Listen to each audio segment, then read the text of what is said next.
ज्ञान में बच्चों लास्ट वीडियो में हमने पढ़ी थी यूक्लिड विभाजन प्रमेय, ठीक है, यानी कि शेषफल प्रमेय बच्चों हमने पढ़ी थी। उस प्रमेय के अंतर्गत बच्चों क्या था, भाज्य बराबर भाजक गुणा भागफल प्लस शेषफल। याद आ रहा है ना कुछ? उसके आपने जो क्वेश्चन एक आध रह गए तो उनके मॉड्यूल सेक्शन में से सॉल्यूशन भी आपने बच्चों देख लिए होंगे, आपको समझ आ गए होंगे। बच्चों थोड़ा सा अपन आगे बढ़ते हैं, देखो ध्यान से ना। बच्चों प्रश्न नंबर 4, निम्नलिखित संख्या युग्मों का यूक्लिड विभाजन विधि द्वारा महत्तम समापवर्तक ज्ञात कीजिए। अब इसको हमें बच्चों यूक्लिड विभाजन विधि से ही करना है, क्योंकि क्वेश्चन ने बोल दिया ना। अगर क्वेश्चन जनरली बोलता है एचसीएफ निकालो तो हम कैसे भी निकाल देते हैं ना, वहां पर नंबर नहीं कटेंगे। लेकिन यहाँ पर अगर क्वेश्चन ने बोला है कि यूक्लिड विभाजन विधि से करो, तो बच्चों यूक्लिड विभाजन विधि से ही हमें करना होगा, ठीक है। अब आइए 210 55। बच्चों देखो इसमें मैं थ्योरी लिख नहीं रहा, तो मैं बोल रहा हूँ, आप कॉपी पेन लेकर बैठे हैं, साथ साथ एक एक बातें लिखते हुए चले, है ना। देखिए ध्यान से बच्चों, इसमें देखो बड़ा नंबर कौन है, 210 और 55 में बड़ा नंबर कौन है? साफ साफ दिखाई दे रहा है कि साफ 210 बड़ा नंबर है, ठीक है। तो यूक्लिड विभाजन का प्रथम चरण बच्चों क्या कहता है? पहला चरण आप क्या लिखेंगे? प्रथम चरण। चूंकि 210 55 से बड़ा है, तो हम 2 से 210 के फैक्टर करेंगे 55 की फॉर्म में, 55 के रूप में, यानी कि 210 में 55 का भाग देंगे। तो जो प्रमेय मैंने तुम्हें लास्ट क्लास में, लास्ट वीडियो में बच्चों पढ़ाई थी, क्या थी? भाज्य बराबर भाजक गुणा भागफल प्लस शेषफल, ठीक है। आइए तो देखो 210 को हम कैसे यूक्लिड विभाजन विधि द्वारा लिख सकते हैं बच्चों? 55 का यदि भाग देंगे तो बच्चों यहाँ पे क्या आएगा? 55 गुणा 3, ठीक है। और बच्चों शेषफल आपके पास कितना बच जाएगा यहाँ पर? जल्दी बताओ कितना बचेगा? 45, ठीक है।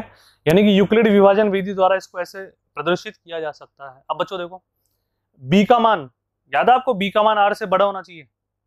और जब जब बी का मान आर से बड़ा होता जाएगा, तब तब हमें इसको, इस प्रक्रिया को कंटिन्यू रखना है, यानी कि लगातार रखना है। जब बच्चों शेषफल 0 हो जाएगा, तो जो जिस समय हमारा भाजक होगा वही हमारा बच्चों क्या होगा? शेषफल, यानी कि वही हमारा क्या होगा बच्चों? एचसीएफ होगा, महत्तम समापवर्तक। दोबारा बोल रहा हूँ, यहाँ पर देखो जैसे हमने लास्ट वीडियो में बच्चों तुमने देखा हो तो A B Q plus R कुछ ऐसा था क्या? और मैंने बोला था बी किससे बड़ा होना चाहिए? आर से। और यहाँ पर एक कंडीशन थी कि आर का मान 0 और 0 से बड़ा, ठीक है, और बी से छोटा, ऐसा था ना बच्चों? बोलो यस और नो। ठीक है, तो अब इसको एक बार ध्यान से देखो, इसको रफ कर दो। अब यहां पर हमें क्या करना है? यदि बी का मान आर से बड़ा आता रहेगा, तो बच्चों में शेषफल निकालते जाना है, उस प्रक्रिया को कंटिन्यू रखना है, लगातार रखना है। यदि शेषफल 0 बच जाएगा तो फिर वो समाप्त होगा, और शेषफल 0 बचने पर जो भी भाजक होगा बच्चों वही हमारा एचसीएफ होगा, यानी कि महत्तम समापवर्तक होगा ना। अब आइए बच्चों ध्यान से देखिए, अब चूंकि 55 किससे बड़ा है बच्चों? 45 से। तो अब तुम क्या लिखोगे? देखो पहला प्रथम चरण, अब लिखना द्वितीय चरण। तो 55 को ब्रेक करना है बच्चों, तोड़ना है किसकी फॉर्म में? 45 के फॉर्म में, है ना। इन दोनों में लगाना है हमारे को। तो क्या लिखेंगे? 45 गुणा 1 प्लस 10। आ रहा ना समझ? अब वापस देखो कि ये इससे बड़ा है, बोलो हाँ है ना। इसका मतलब अब तृतीय चरण, तीसरा चरण बच्चों, 45 को ब्रेक करना है, कैसे? 10 के टुकड़े के फॉर्म में, है ना। तो क्या लिखोगे बताओ फटाफट से? 10 गुणा 4 प्लस 5। अभी भी शेषफल 0 नहीं आया। अब 10 5 से बड़ा है, वापस इसमें यूक्लिड विभाजन विधि लगाएंगे अपन, चतुर्थ चरण, चौथा चरण, 10, ठीक है। इसको 5 की फॉर्म में, 5 गुणा 2। अब शेषफल बच्चों क्या बचा? 0। और शेषफल 0 बच गया, तो बच्चों यहां पर मैंने क्या समझाया था, जब भी शेषफल 0 बचेगा तो जो भाजक होगा वही हमारा महत्तम समापवर्तक होगा। यानी कि हमारा प्रश्न पूरे 4 चरणों में पूरा हुआ है, और अंत में हमने क्या पाया बच्चों कि 210 55 का महत्तम समापवर्तक यूक्लिड विभाजन विधि द्वारा प्राप्त होता है 5। आगे समझ? अब बच्चों एक प्रश्न करने से कॉन्फिडेंस नहीं बनता, एक और करते हैं ना। आइए बिल्कुल ध्यान से देखना, बट डेटा ही तो चेंज है बच्चों, संख्या में ये वैल्यू तो चेंज है, मेथड तो बिल्कुल वही रहेगा ना। अब ऐसे चाहे तुम 10 क्वेश्चन कर लो, चाहे 10 करोड़ कर लो, चाहे 20 करोड़ कर लो, कोई फर्क नहीं पड़ता यदि कंसेप्ट आपका क्लियर है तो बच्चों देखिए, पहले देखो बड़ा नंबर कौन है? 420, बिल्कुल साफ साफ दिखाई दे रहा है साहब। 420 किससे बड़ा है बच्चों? 130 से। तो 420 में प्रथम चरण लिखना, प्रथम चरण में यूक्लिड विभाजन विधि लगाने पर, प्रत्यारोपित करने पर, ठीक है। तो आइए 420 लिखें बच्चों इसको अब आगे, किस फॉर्म में टुकड़े करना है, 130 के रूप में। तो 420 में 130 का भाग दोगे तो बच्चों क्या पाओगे, ये लो साहब, प्लस का 30, 13 39, और शेषफल कितना बच जाएगा, 30 बच जाएगा। अब वापस देखो, शेषफल 0 बिल्कुल नहीं आ रहा, शेषफल 30 आ रहा है, और बी का मान आर से बड़ा है। बी का मान बच्चों किससे बड़ा है, आर से, ऐसे देखा करो इसको, बी क्यू प्लस आर। ठीक है, तो अब दूसरा चरण किसको ब्रेक करेंगे बच्चों, यहां पर हम दूसरे चरण में 130 के टुकड़े किए जाएंगे बच्चों यूक्लिड विभाजन विधि द्वारा, और किसके फॉर्म में, 30 के फॉर्म में। तो 3 चौक 12, 30 को 4 से गुणा करो और 10 जोड़ दो, मतलब भाग देकर तुम देख लेना आराम से। देखो, भाज्य बराबर भाजक गुणा भागफल प्लस शेषफल, वही तुम्हारी यूक्लिड विभाजन विधि। ठीक है, अब बच्चों देखो, फिर 30 10 से बड़ा है तो क्या करेंगे, तीसरा चरण, तो बच्चों तृतीय चरण आपका क्या होगा, 30 को ब्रेक करना है बच्चों किसके रूप में, 10 के रूप में। तो क्या लिखेंगे यहां पर बताओ, 10 गुणा 3, पूरा पूरा चला गया बच्चों, शेषफल कितना बच गया, 0। अब मैंने तुम्हें क्या समझा रखा है, जब शेषफल 0 बचेगा, जब शेषफल 0 बचेगा तो बच्चों हमारा उत्तर जो भाजक होगा वो आ जाएगा, यानी कि इस संख्या युग्मों का यूक्लिड विभाजन विधि द्वारा महत्तम समापवर्तक बच्चों कौन है, 10, और प्रश्न खत्म। आए समझ सभी के, ठीक है, पक्की बात है। एक और क्वेश्चन करें, कॉन्फिडेंस बढ़ेगा आपका बच्चों। आओ, क्वेश्चन है, निम्नलिखित संख्या युग्मों का यूक्लिड विभाजन विधि द्वारा महत्तम समापवर्तक ज्ञात कीजिए, है ना। तो बच्चों देखो, संख्या हमारे पास क्या है, एक, अब देखो उसने थोड़ी चालाकी कर दी बच्चों, ना कैसे, 135 और 225। अब तक क्या हो रहा था, बड़ी संख्या पहले थी, छोटी संख्या बाद में थी, लेकिन हमें क्या करना है, पहले लिखो कौन बड़ा है बताओ, 225 किससे बड़ा है बच्चों, 135 से। तो यूक्लिड विभाजन विधि द्वारा प्रथम चरण, भाई हिंदी में लिख लेना, अब मैं लिख नहीं रहा बच्चों, बोल रहा हूँ, कॉपी पेन लेकर बैठना पड़ेगा आपको, है ना। ठीक है, बराबर करें ब्रेक इसको, आए साहब, 135 की फॉर्म में इसको टुकड़े करने हैं बच्चों। 135 को अगर भाग दोगे तो एक ही बार जाएगा, 135 गुणा 1, 135 गुणा 1। अब बच्चों यहां पर सभी निकालो, शेषफल कितना बचने वाला है, ठीक है, तो शेषफल बच्चों बचेगा 90। अब फिर देखो, शेषफल 0 तो बिल्कुल नहीं आ रहा, तो 135 के टुकड़े करते हैं ना, दूसरा चरण,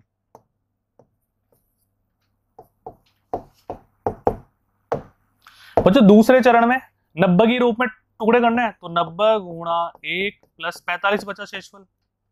ठीक है, वापिस आओ, तीसरा चरण, अब तीसरा चरण किसके रूप में होगा, 90 के रूप में।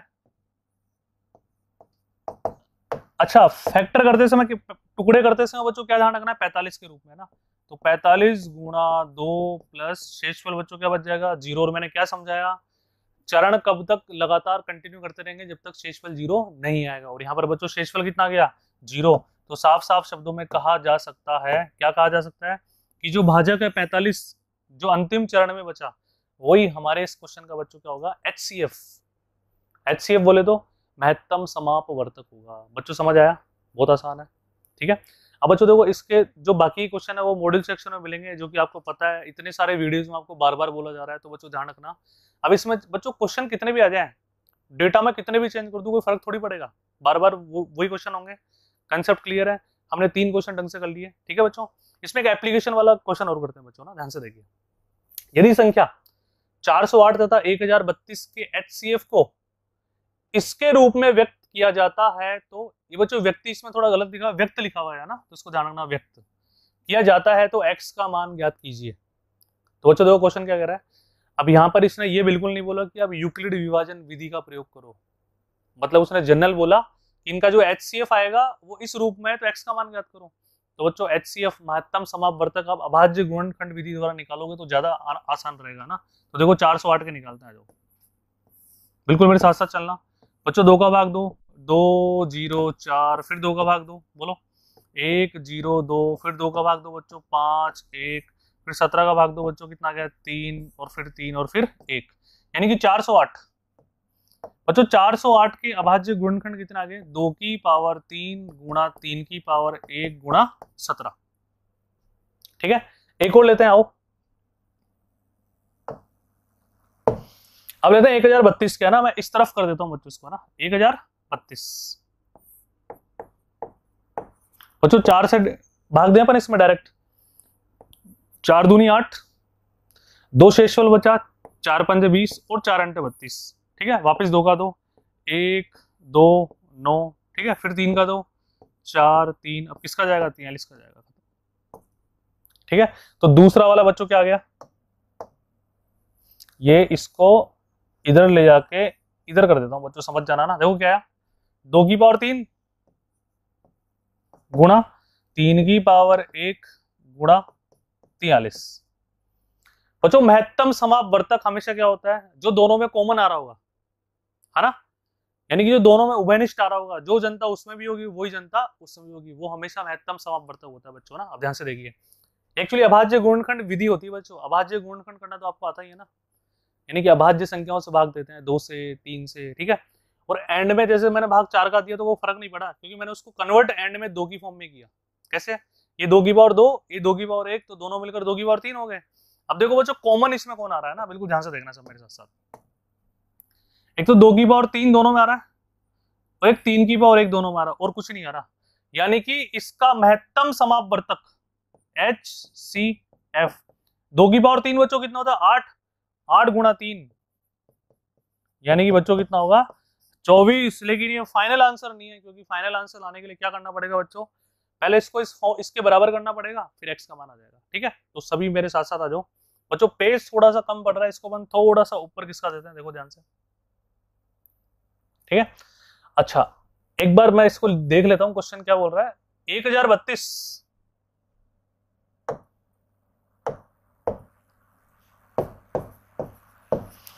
x माइनस 408 गुणा 5 के रूप में व्यक्त किया जाता है, किसको बच्चों, इसके HCF को, महत्तम समापवर्तक को, 24 को। ठीक है, अब आ जाओ सब, देखो ध्यान से। तो बच्चों x का मान ही तो निकालना है बच्चों, लैंग्वेज जो बोल रहा हूं वो लिखनी पड़ेगी आपको वहां पर। ठीक है, आइए तो बच्चों 1000, एक सेकंड साहब, 1032x बच्चों 24 में क्या जोड़ोगे, पहले 408 को 5 से गुणा करो, ये माइनस में उधर जाके प्लस हो जाएगा, और जोड़ने के बाद आप पाओगे 2064। ठीक है, अब x का मान यदि आपको निकालना बच्चों, जोड़ लेना आराम से। तो 2064 में बच्चों किसका भाग देना, 1032 का, तो दिख रहा है आपको दुगना हो रहा है, यानी कि x का मान 2 प्राप्त होता है। क्वेश्चन खत्म, समझ आएगा बच्चों। पहले मैंने भाई इस क्वेश्चन में ये बिल्कुल नहीं बोला था कि यूक्लिड विभाजन विधि का प्रयोग करो। ठीक है, अब यूक्लिड विभाजन विधि थोड़ी सी बड़ी होती है, अजीब सी होती है, उसने नहीं बोला तो मैंने अभाज्य गुणनखंड से इसके HCF निकाल लिया। उसने बोला HCF इस रूप में, उस रूप में व्यक्त कर दिया और x का मान निकाल लिया, बस। तो बच्चों इस तरह के क्वेश्चन आराम से कर लेंगे, पक्की बात है ना। ठीक है बच्चों, इसी तरह से जुड़े रहिए बच्चों मिशन ज्ञान से। ठीक है, आपको अच्छे अच्छे वीडियोस और देखने को मिलेंगे। नेक्स्ट वीडियो में मिलते हैं, Tata, thank you so much बच्चों।